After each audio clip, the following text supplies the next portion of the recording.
보살의 10단계 수행 26. 십지품 금강장 보살의 개송. 거룩한 부처님 열애의 도 미묘하여 알기 어렵고 생각해도 또 생각을 떠나서도 보려 해도 볼 수가 없는 것. 생겨나는 것도 더욱 멸하지도 않아 성품이 깨끗하고 항상 고요해. 물들 없고 총명한 사람 그의 지혜가 논이는 곳이라네. 스스로의 성품은 본래 텅 비고 고요하여 둘도 아니고 다하지도 아니하네. 윤회 세계도 벗어나 열반의 평등함에 머물러 있어. 처음도 중간도 끝도 아니어서 말로서는 설명할 수가 없나니. 과거, 미래, 현재를 초월한 것이 그 모습 마치 허공과도 같네. 부처님 논이시는 곳은 곧 정멸의 세계, 그곳은 말로는 도달하지 못하며 십지의 여러 행도 이와 같아서 말하기도 느끼기도 어렵기만 하네. 지혜를 일으키는 부처님 경계, 마음을 떠나서는 생각할 수 없으니 온과 개와 12처의 문도 아니니 지혜로나 알지 뜻으로는 못 미쳐 허공을 날아가는 새의 발자취처럼 설명도 보여줌도 모두 어려워라. 십지의 깊은 이치 그와 같아서 마음과 뜻만으론 깨달을 수 없다네. 자비의 마음과 원과 힘으로 여러 지에 들어가는 행을 내어서 차례로 도달하는 원만한 그 마음, 지혜로나 미칠까 생각으론 안 돼. 이 경계는 보기 어렵고 안다 해도 설명할 수 없으니 부처님 힘빌어 설명하리니 그대들 공경하여 잘 받드시오. 이렇게 지혜로나 들어가는 행, 억겁을 설명해도 다할 수 없어. 내 지금 간략하게 설명하여서 진실한 뜻 남음이 없게 하리니 일심으로 공경하여 기다리시오. 부처님의 힘빌어 설명하리라. 빼어난 법 미묘한 부처님 말씀 비유와 글자로 이해되게 하리라. 부처님의 한량없는 신통의 힘이 모두 다 나의 몸에 들어왔으니 이것은 참으로 보여주기 어렵지만은 내 이제 조금만 설명해 보리라. 보살의 10단계 수행. 갑자기 이게 웬 날벼락 같은 개송이냐라고 생각드실지 몰라도 명색이 화엄경 해설서인데 화엄경의 참맛을 쓴 맛인지도 모르겠지만 조금이라도 보여드려야 하지 않겠습니까? 화엄경의 원래 경명은 대방광불화엄경입니다. 경명을 설명드리면 대자는 온갖 것을 포함하여 한량없이 큰 것을 이름하고 방자는 모든 법의 모범이 되어 변치 않는 채성을 갖추고 있음을 이름하고 광은 그 덕이 널리 우주에 관통함을 이름하고 불자는 마음의 과를 가리킨 것이니 마음이 해탈한 곳을 불이라 이름하고 화자는 마음의 인을 가리킨 것이니 마음의 행을 꽃에 비유한 것이고 엄자는 마음의 공을 가리켜 마음이 공덕을 지어 꾸미는 것을 엄이라 하고 경자는 마음의 가르침인 교인이 이름과 말을 일으켜서 이치를 설명하기 때문에 경이라 한 것입니다. 화엄경은 세 가지 본이 있는데 60화엄, 80화엄, 40화엄 등입니다. 여기서 60, 80, 40 등은 권수를 의미하는데 60화엄 하면 60권으로 이루어져 있다는 뜻입니다. 그런데 권이라는 말을 지금 부르는 식으로 책 한 권, 두 권으로 혼동하시면 안 됩니다. 원래 권은 두루마리를 뜻하는 말입니다. 책의 제본이 현재와 같은 방식으로 된 것은 실은 오래되지 않았습니다. 그 전까지는 글을 직접 필사하거나 새겨서 두루마리 형태로 만들고 그 두루마리 하나를 한 권이라 불렀던 것입니다. 그러니까 한 권의 실제 내용의 분량은 지금의 한 권보다 훨씬 적었던 것입니다. 저는 고등학교 때 고전을 좀 읽었는데 권련을 피워 물었다로 번역한 권련이 처음에는 무슨 뜻인지 몰랐습니다.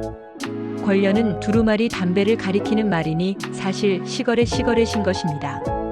그건 그렇고 60화엄하면 두루마리 60권으로 된 화엄경을 말하는데 60화엄은 동진시대의 불타발타라에 의해 418-420년에 번역되었고 80화엄은 대주 69만 5699시대 실찬한타에 의해 번역되었고 40화엄은 당 79만 5798의 바냐다라가 번역하였다고 전해집니다. 천태의 교판에 의하면 아함경을 12년간, 방등경을 8년, 반야경을 21년, 그리고 마지막으로 법화경을 8년간 설하시고 화엄경은 부처님께서 성도하신 후 최초 37일, 즉 21일 동안 말씀하신 경이라는 것입니다. 화엄경은 산스트리스트어 원본은 다사부미카디ASABHUMIKA라고 불리는 십지품과 간디뷰하주ANDAV와 EUHA라고 불리는 입법계품 외에는 전해지지 않고 있습니다. 경의 나머지 품들은 대략 서기 250년에서 350년대에 편성되어 오늘날의 대경의 면모를 갖추게 된 것으로 학자들은 분석하고 있습니다. 이러한 정황으로 보아도 화엄경의 핵심은 십지품과 입법계품에 있음이 분명해 보입니다. 그 말은 화엄경 중 십지품과 입법계품만을 잘 이해해도 화엄경의 큰 의미는 충분히 파악할 수 있다는 것이기도 합니다. 이렇게 긴 개송을 소개하는 데에도 물론 각별한 이유가 있습니다. 이 개송은 타와 자제천에서 금강당보살이 해탈월보살 등의 청법의 부처님의 실력으로 삼매에 들어 설하는 십지품의 시작 부분에 해당되는 개송입니다. 이 개송이 특별한 까닭은 여기에 불법의 진수와 보살의 설법의 원이 아주 잘 함축되어 있기 때문입니다. 더욱이 이 십지품은 성부를 이루기 위한 보살의 수행차제가 가장 구체적으로 묘사되어 있는 유일한 경이기도 합니다. 또한 이 십지품은 거룩한 보살의 서원을 담고 있는 경이기도 합니다. 이 서원은 사홍서원과는 그 차원이 다릅니다. 보살들의 서원은 결국은 중생구제를 그 목적으로 하고 있다고 간단히 말할 수 있지만 십지품에서의 보살의 서원은 결코 중단됨이 없이 영원무궁토록 전개되는 것이라고 밝히고 있습니다. 그 연유를 중생 세계와 허공 세계 온갖 법계 등이 끝나지를 않을 것이라고 하시며 그 서원을 이루기 위한 수행의 방법으로 십바라미를 설하시는 것입니다. 참으로 숙연하고 그 장엄함은 읽는 이로 하여금 큰 신심과 환희심은 물론 부처님 법을 만난 것이 인생에 얼마나 큰 행복인가를 되새기기에 충분하고도 남습니다. 경전의 표현을 빌리자면 희운한 사드물고 어려움한 일임을 뼈저리게 느끼도록 감동적입니다. 이제 온 세계의 바닷물 중 그 한 방울의 맛을 보게 해드리는 심정으로 수행 그렇습니다. 경에서도 진정 수행이라 이름할 수 있는 경지는 이 십지에서부터다라고 합니다의 10단계를 소개합니다. 1. 환희지 기쁨에 넘치는 지위. 2. 이구지 번뇌의 때를 벗은 지위. 3. 발광지 지혜의 광명이 나타나는 지위. 4. 염해지 지혜가 매우 치성한 지위. 5. 난승지 진재와 속재를 좋아하여 매우 이기기 어려운 지위. 6. 현전지 지혜로 진열을 나타내는 지위. 7.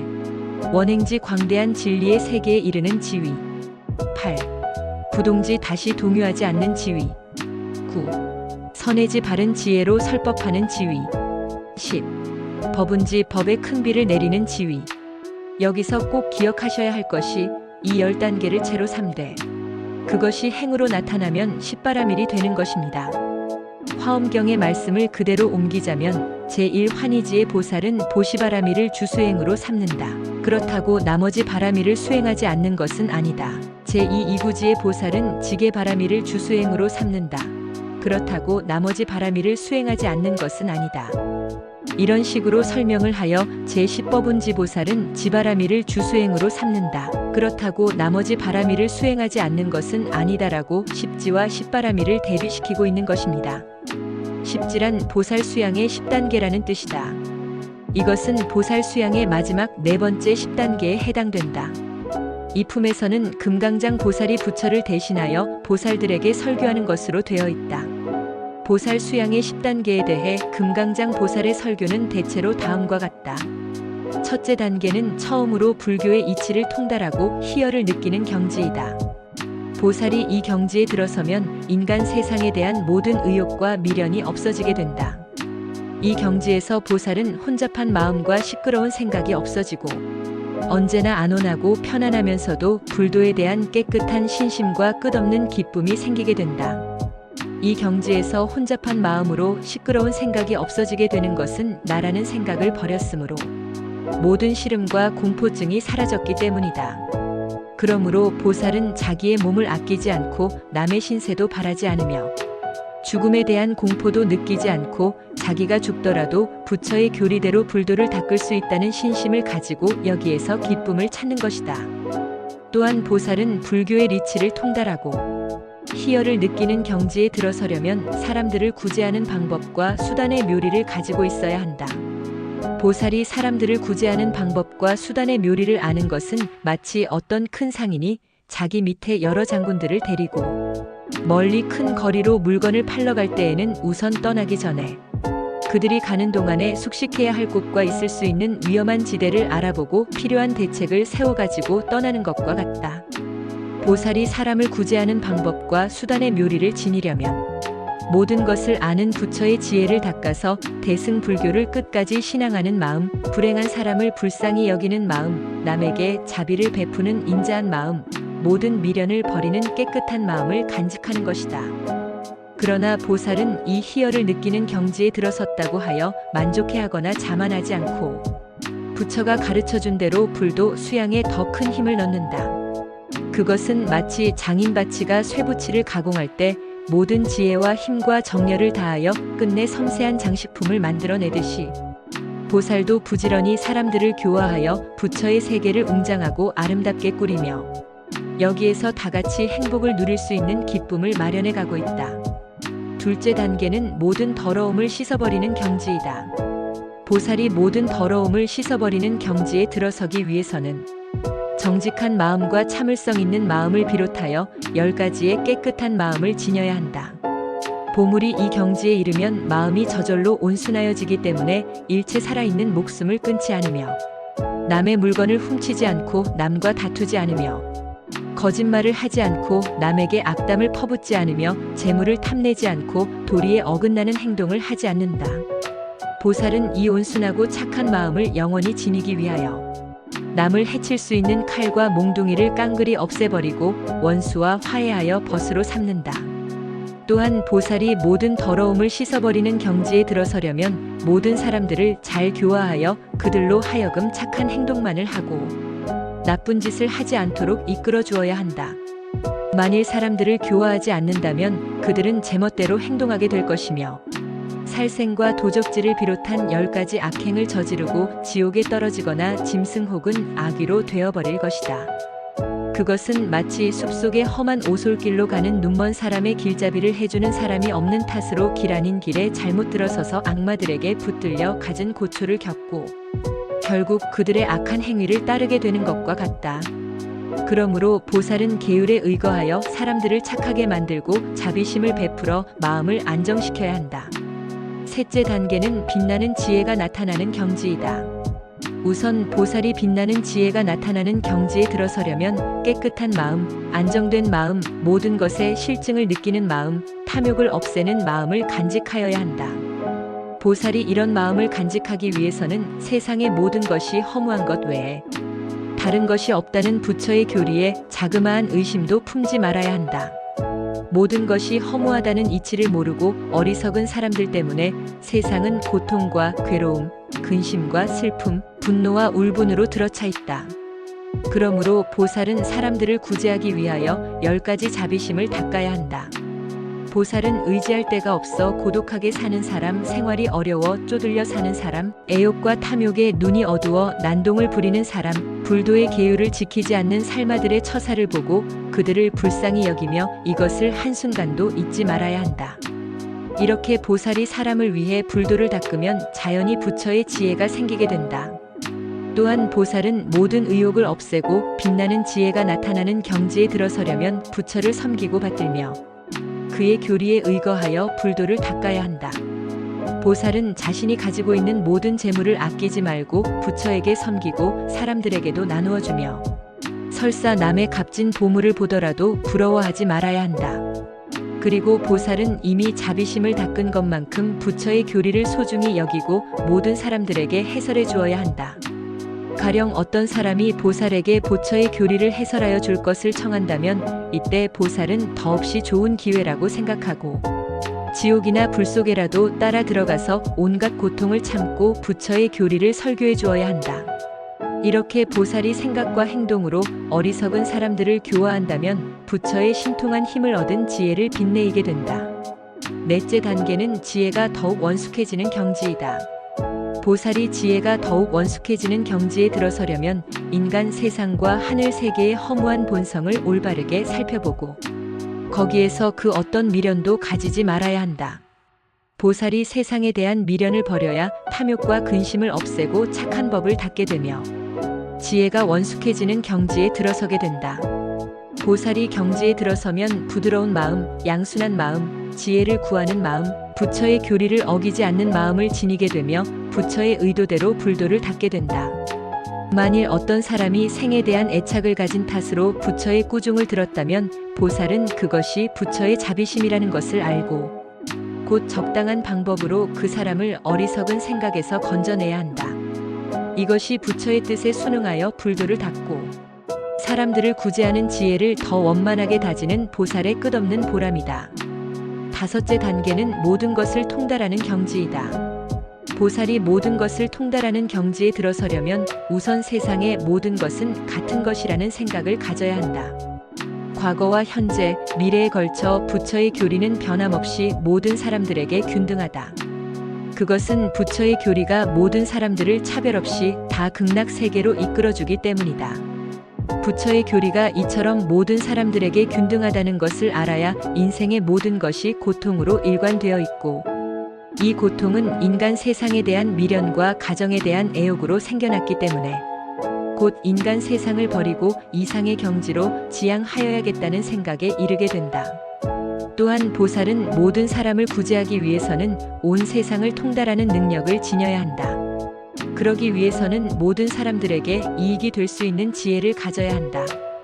그것은 첫째로 사람들 사이에 통용되는 글과 산수와 그림과 서적 등 모든 학문을 통달하는 것이며 둘째로 약방문을 잘 알아서 사람들의 여러 가지 질병을 치료해 주는 것이며 셋째로 모든 귀신과 도깨비를 제압하는 것이며 넷째로 문장과 글씨, 시와 노래, 춤과 풍악 등을 능하게 하는 것이며 다섯째로 큰 거리와 시골, 집과 원림, 샘과 못, 풀과 나무, 꽃과 약초를 가꾸고 꾸미는 묘리가 있어야 하며 여섯째로 금, 은, 옥, 진주, 보석 등 보물이 있는 곳을 다 알아내고 파내어 사람들에게 보이는 것이며 일곱째로 해와 달, 별이 조화를 부리고 사람들에게 보이는 것이며 지진이 일어나 재앙을 주는 현상을 잘 관찰하여 기륭을 알아맞추어야 한다.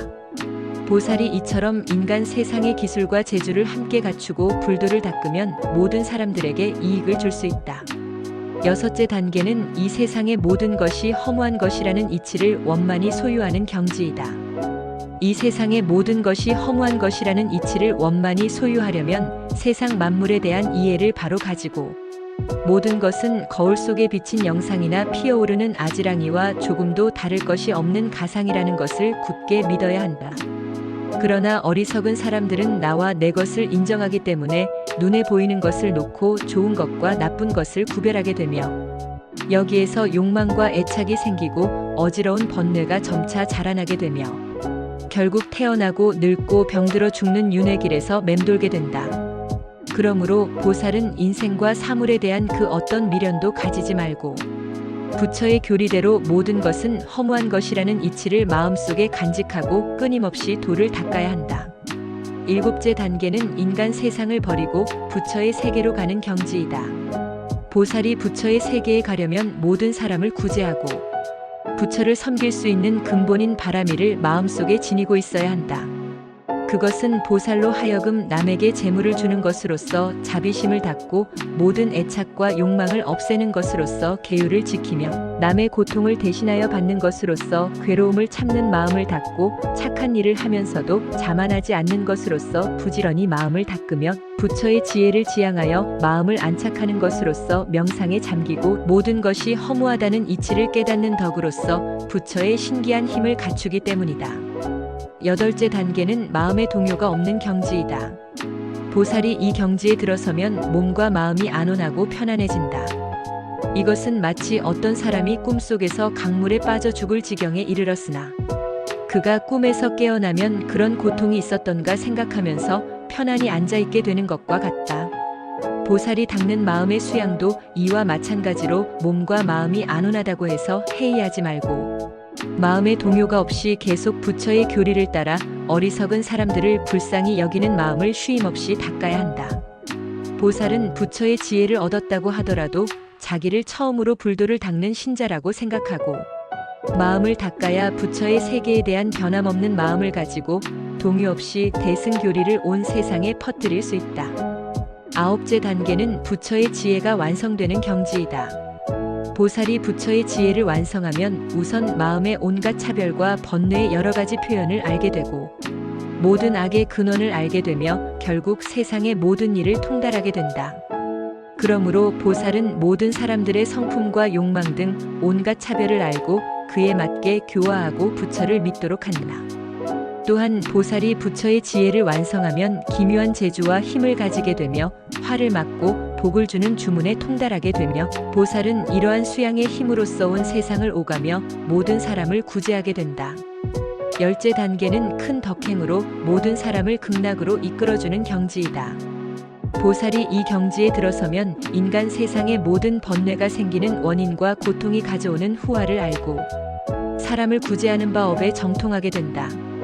또한 보살이 이 경지에 들어서면 자기의 생각대로 지혜를 불러일으켜 가난한 사람들에게 자비심을 베풀고 악마들을 제압한다. 그러나 이 신기한 힘은 부처의 덕행을 지닌 보살만이 할 수 있다. 그러므로 이 경지에 들어선 보살은 부처의 자비로운 마음을 그대로 나타내어 모든 사람들을 교화하고 그들을 극락 세계로 이끌어간다.